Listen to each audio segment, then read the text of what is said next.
Gusto nyo bang makilala ang inyong business, kumita, sumikat at maging patok online or TV? Get more customers and grow your business. Advertise now. From the studios of Litter News Philippines, Errol Dakame of Kamao Asset.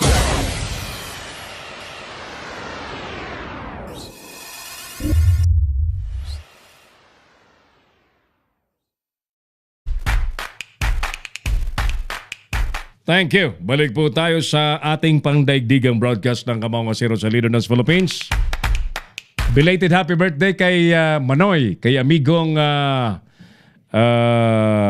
sana yung babatiin natin tuloy dito. Si Manoy William Lipata ng Caloocan City. Manoy William, belated happy birthday po. At naway humaba pa ang iyong very, very meaningful na buhay. Manoy William Lipata. Nagkasama kami nito ng ilang panahon sa isang grupo. So, mabuting tao yan. Dating pulis, ano? Dating pulis, pero siya po ay professor dyan sa University of Pamantasan ng Caloocan, if I'm not mistaken. Ayan, Pamantasan or University of Caloocan. Tuloy tayo. Alright. Sige. Merong upcoming na bloodletting project ang Noveleta Riders Group. Ito po ay gagawin mga suki. Pinapanawagan natin. Ito po ay gagawin ng Noveleta Riders Group at ng Heroes Alliance ang proyektong Dugong Bayani. Isa pong napakagandang proyekto ng grupong yan in cooperation with the Heroes Alliance. Yung dalawang grupong yan magtutulong sa blood donation program at marami pang ibang mga grupo. No? Yan yung mga logo, mga kasamang mga organisasyon ng mga riders. This will happen on May 5. May sapat pa namang panahon, ano? April 9 pa lang ngayon. So, almost 1 month pa, mga isang buwan pa. Tama-tama yan, makakapagpalakas pa ho kayo. At suportahan po natin ito sa Sunday po ito, May 5 this year. Alas 8 hanggang alas 3 po ng hapon sa Seaview Basketball Court. Diyan po ito sa San Rafael 2, Noveleta, Cavite. Yan, sa mga taga Cavite, malapit lang po kayo dyan sa lugar na yan, sa San Rafael 2, Noveleta, Cavite. Supportahan niyo po ang Dugong Bayaning yan project sapagkat ang gagawin po ninyo na pag-donate po ng dugo ay pagliligtas po ng buhay. At physically, ang pag-donate po ng dugo ay nakakabuti sa kalusugan ng donor. Parang sasakyan na na-overhaul. Di ba? At morally at spiritually, maganda ang nakakapagdugtong buhay tayo. We never know. We never know. Baka bukas makalawa. Pamilya din po natin ang mangangailangan ng tulong. Pagka tayo po ay bukas palad sa mga ganitong proyekto, pwede rin tayong umasa na ang ating mga kababayan sa paligid ay magiging ganun din po sa atin. What you sow, you will reap. Yan po ang magandang panuntunan po natin. Ano? Ayan. So, sige. May 5, Dugong Bayani, blood donation project po ng Noveleta Riders Group at ng Heroes Alliance sa San Rafael 2, Noveleta, Cavite. Mga kaibigan, tuloy tayo sa ating palatuntunan. Dumako na po tayo sa ating mano-mano segment. At sa araw pong ito, muli nating kausapin ang nag-iisang kandidato na pinaniniwalaan po nating seryoso na maitulak po ang kampanya laban sa korupsyon. At ang kampanya laban sa korupsyon po ay kailangan mas may meaningful na hakbang. At ang kanyang hakbang na iniisip at tiyak na gagawin kapag siya po ay napunta dyan sa Senado ay ang pagpasa ng parusang bitay sa lahat ng kurakot sa gobyerno. Sabi ko nga po ay baka pag ito naipasa baka kunti lang ang matira sa gobyerno. Ha? Hindi ko naman sinasabing lahat ng tao sa gobyerno ay mga kurakot. Ang sinasabi ko baka kunti na lang matira Sapagkat dahil po sa sistema ng gobyerno, meron pong mga opisina dyan na hindi man nangihingi, ay dumarating ang suhol. O kaya lang, ganun pa rin sa civil service, ipinagbabawal ang pagtanggap. Hindi ka man nangihingi, pero tumanggap ka, bawal pa rin po yun. As promised, nasa linya po natin si Labor Party of the Philippines senatorial candidate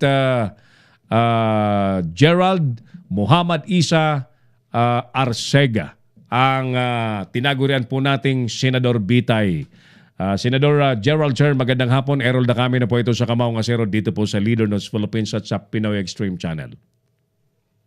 Magandang gabi po. Assalamualaikum warahmatullahi ta'ala wabarakatuh. Ang pagpapala po ng ating tanging tunay at nag-iisang Diyos ay sumaatinawa, Kuya Errol, at sa lahat po ng nakikinig sa Leader News Philippines at sa Pinoy Extreme Channel. Magandang gabi po sa inyo. Dinagsa ngayong araw, Senador Gerald, ang konsulado ng China ng mga kababayan nating nagpoprotesta at iisa ang mensahe. Ang sinisigaw po nila, amin ang Pilipinas, China layas. Senador, ano po ang inyong mensahe ngayong araw po ng Kagitingan? Ay tamang-tama lamang po yan, Kuya Errol. At ako po ay natutuwa sa ating mga kababayan na ipinaglalaban ang soberenya ng ating bansa laban sa pananakop. Unti-unti pong pananakop ng China. Kaya congratulations po sa ating mga kababayan na talagang nakikipaglaban at dumagsa po dyan sa embahada ng China. Kung ako lamang po ay malapit-lapit dyan, baka kasama ko po silang nagpo-protesta. At talagang dapat talagang itigil na po ng China ang kanilang panggigipit sa atin. At kailangan na pong itaboy yan once and for all. Ay kailangan na pong ipaglaban natin ang ating karapatan sa West Philippine Sea. Tama lamang po ang ginagawa at nakasuporta po ang Senador Bitay sa anumang hakbang na ginagawa po ng ating mga kababayan laban sa China. Alright. Senator Gerald, ang Pangulo ay nagsalita din po ng panawagan na dapat daw po ang mga Pilipino ay sadyang magkaisa at ipaglaban po ang soberanya ng Pilipinas. But this runs against the policy of the government as to foreign policy sa pakikitungo po sa China. Ano po ang reaksyon nyo dyan, Senador? Mariin po natin tinututulan ng pulisiya na talagang palagi na lang pong pakikipagkasundo ng ating Pangulo sa China.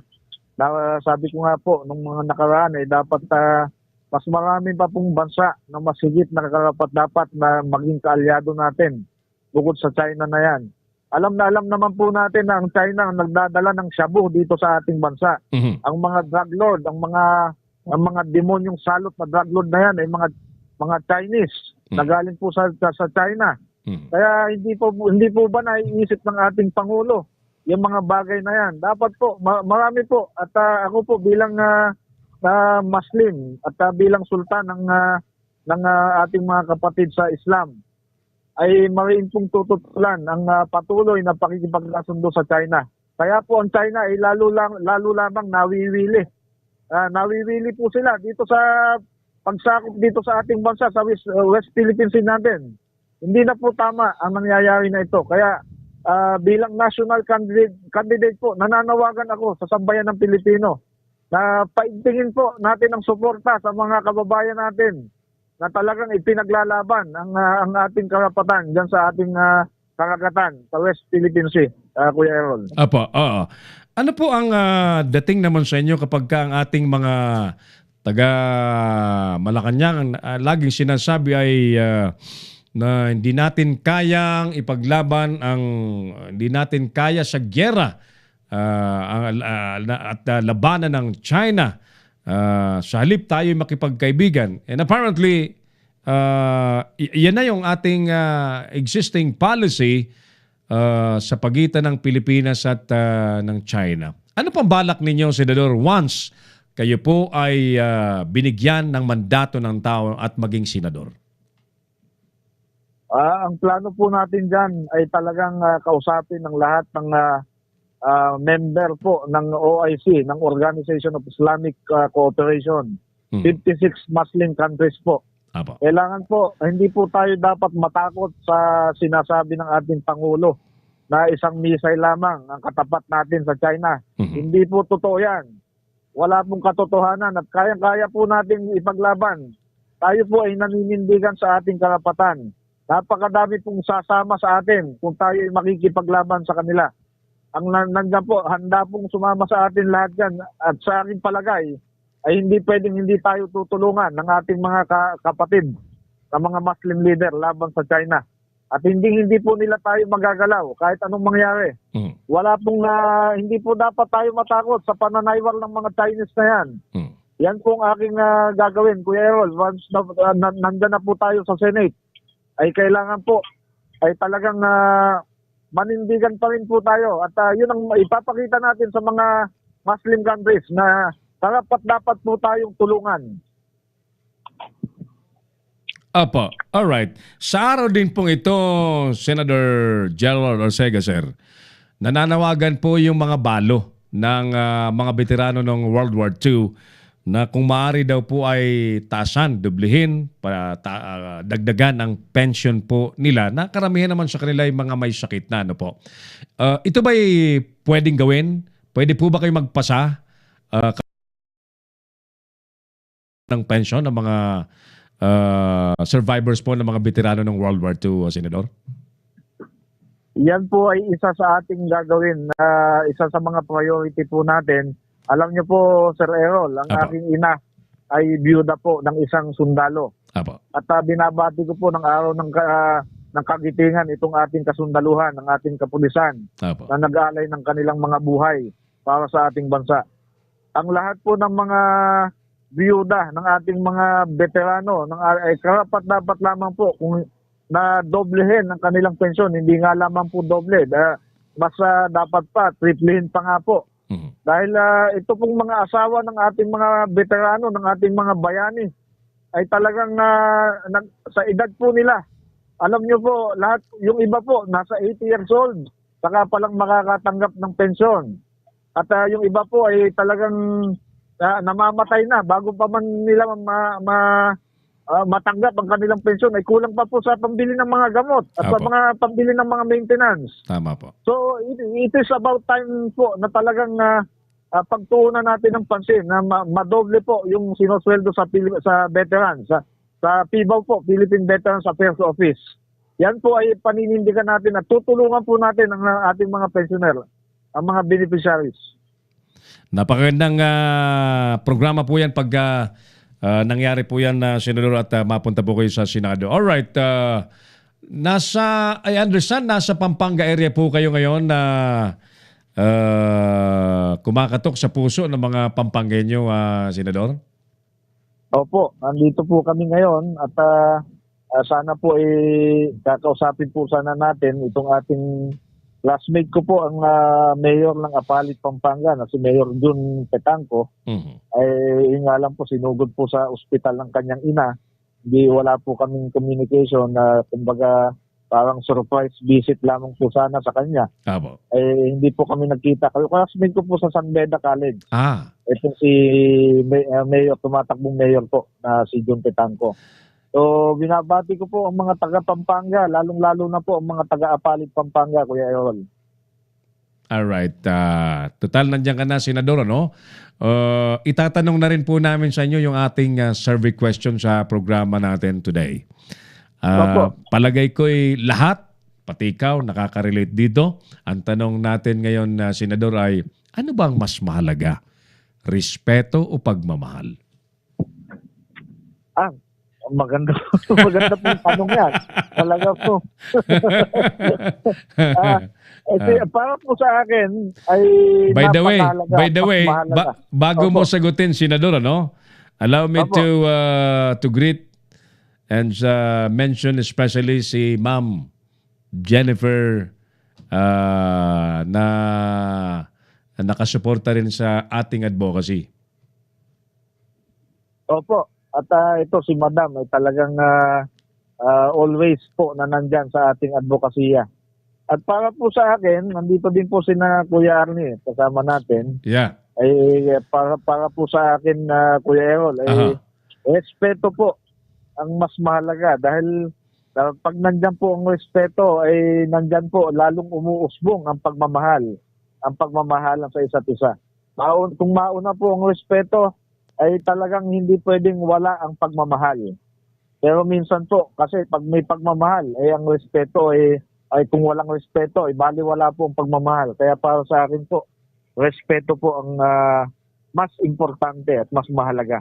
Very good. At very well said. Senador, nasa inyo pa rin po ang pagkakataon. Kung may nais pa ho kayong sabihin na mensahe po para sa ating mga kababayan ngayong araw po ng Kagitingan. Go ahead, sir. Marami pong salamat, Sir Errol. At sa atin pong mga kababayan, lalong-lalo na po ang mga OFWs natin na talagang nakikibaka at miyembro po ng ating Arsega for Senator Movement at lahat po ng ating mga taga-Bicol, ang aking mga kamag-anak po sa Batangas na lagi pong nandyan at nakasuporta sa mainit na pagtanggap po ng ating mga kababayan sa Batangas at sa Laguna po, sa Cavite at sa Visayas at Mindanao.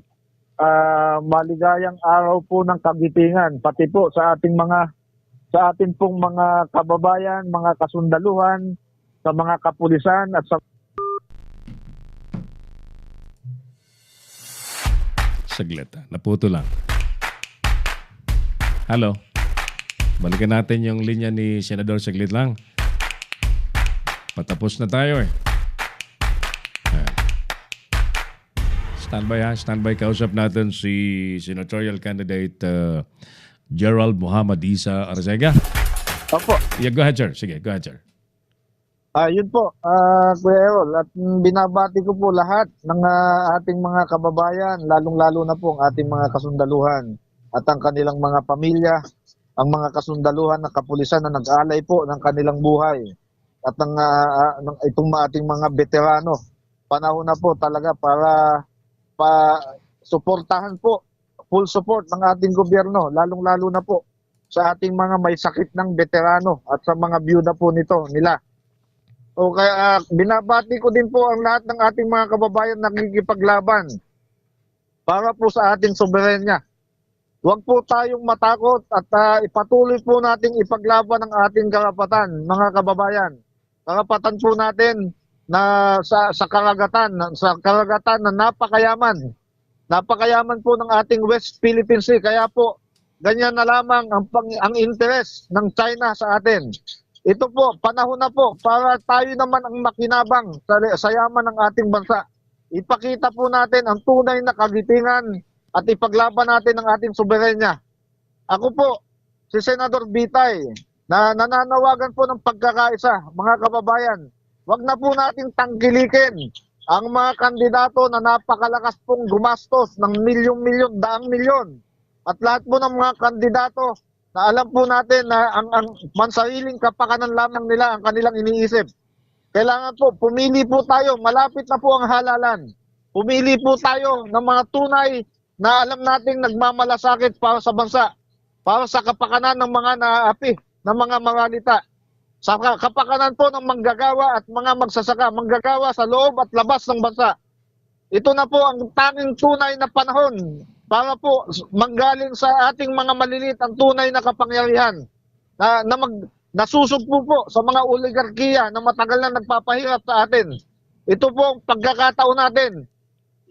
Ibigay na po natin ang kapangyarihan sa atin, sa ating mga kakampi. Kakampi niyo po ako, mga kababayan. Number 10 po ako sa balota.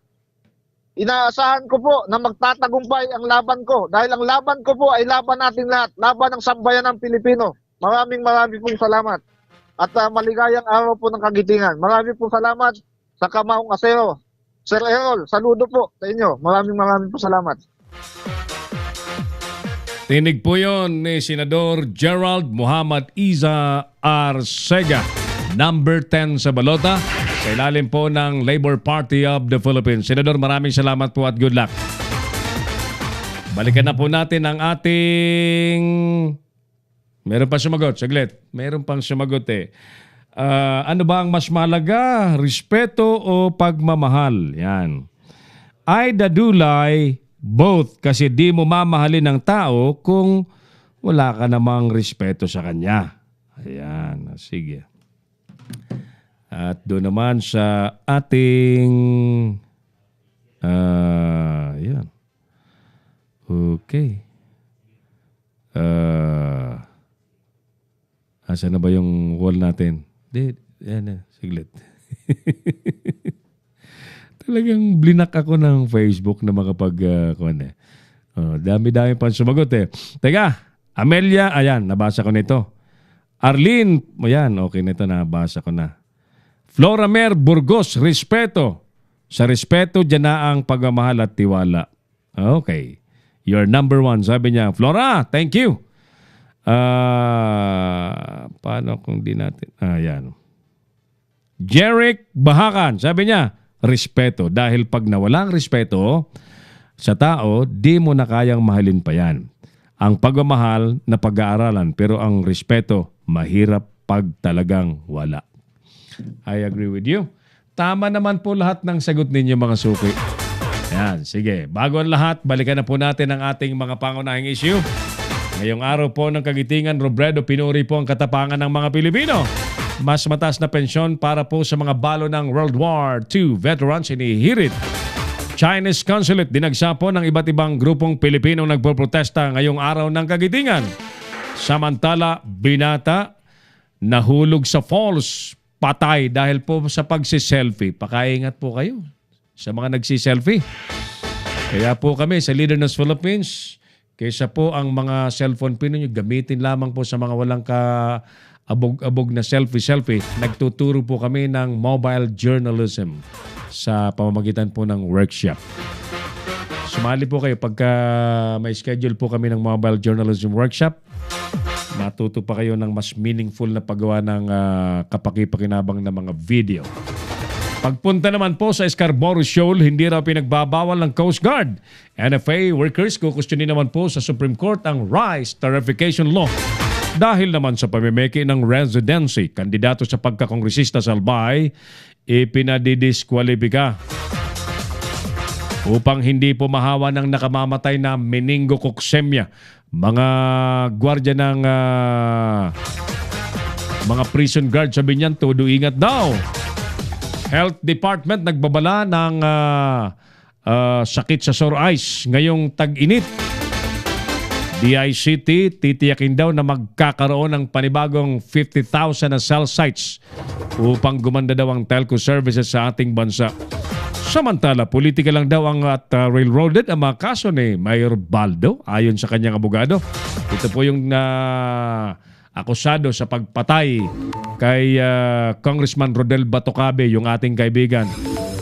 At lalaking sangkot sa sextortion sa Bulacan. Laglag po sa kamay ng mga otoridad. At kung tayo naman po mga suki ang sasagot sa ating tanong sa bayan, ano ba ang mas mahalaga? Respeto o pagmamahal? Tama naman po ang inyo pong mga sagot. But above all mga kaibigan, mas mahalagang makakamtan po ng tao ay ang respeto. Sapagkat anong silbi sa sinasabi pong pagmamahal kung sa totoong buhay ay hindi mo naman inirerespeto? I have heard people saying that I love this, I love that, I love you, I love... But there are some instances na may away sapagkat nawawalan po ng respeto. So, respeto, higit sa lahat.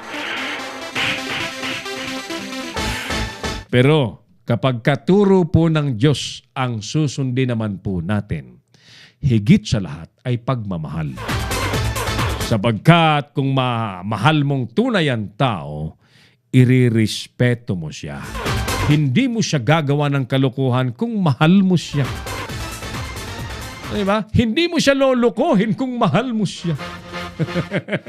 Kaya po mga suki, parehas tama ang inyong sagot. Respeto, pagmamahal, parehas po yan kailangan upang ang mundong ito ay tunay ngang magkaroon ng katahimikan at lumagana po ang tunay na pagmamahala. Sa ngalan po ng ating mga katuwang sa ating broadcast sa araw pong ito ng Kagitingan. Ating programa po ay pinalipad ni Clarence Anday, ang ating broadcast officer. Habang nakaremote pa rin po sa atin ang ating Operations Head Engineer Oliver Licop, Creative Director Mark Anthony Reynoso, and Creative Producer Carl Reyes. Kasama po nating naglingkod ang ating mga tagapagulat. Thank you, thank you. Si Badet nandyan din. Dumami ang ating viewers. Daming shares. Kaya yata pare-pares kami blinak ng Facebook. Thank you so much sa inyo pong lahat. Mga suki, ako pa rin po ang inyong kamaong asero, si Harold Nakame. Maraming salamat. God bless, Pilipinas. Inyong napanood ang mga batas na banat ni Harold Nakame sa Kamaong Asero. Abangang muli dito sa Little News Philippines.